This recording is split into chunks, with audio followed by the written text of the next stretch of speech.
La radicalisation et l'extrémisme violent, deux phénomènes déstabilisateurs des États de la bande sahélo-saharienne et très souvent source de désolation pour les populations.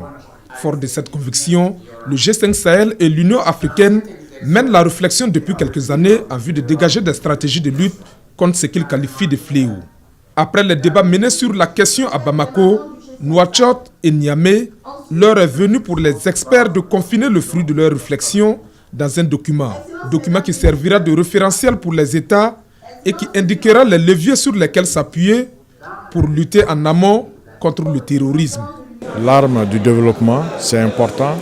Il faut donner aux populations le sentiment d'appartenance à la même nation, qu'il y a un effort équilibré de développement.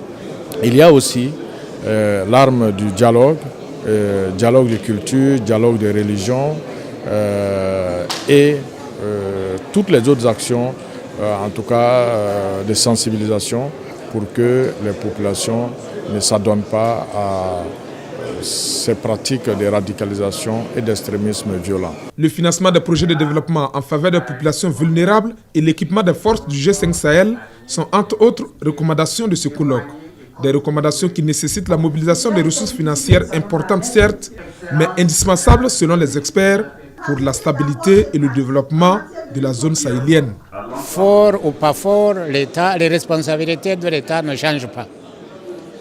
Aucun État ne peut échapper à ses responsabilités en disant « je ne suis pas fort ».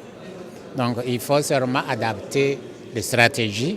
Si on n'a pas les moyens soi-même, il faut les chercher à travers la coopération avec les voisins, à travers la coopération au niveau international. Par exemple, cette initiative des pays du G5 Sahel, ce sont les pays qui se mettent ensemble pour mettre ensemble leurs moyens. Je pense que c'est le constat que chacun individuellement a des possibilités limitées, alors on se met ensemble. Les conclusions de ce colloque de haut niveau seront mises à la disposition des États sahéliens pour une mise en œuvre effective avec l'appui financier et technique de l'Union européenne, l'Union africaine et bien d'autres organisations internationales.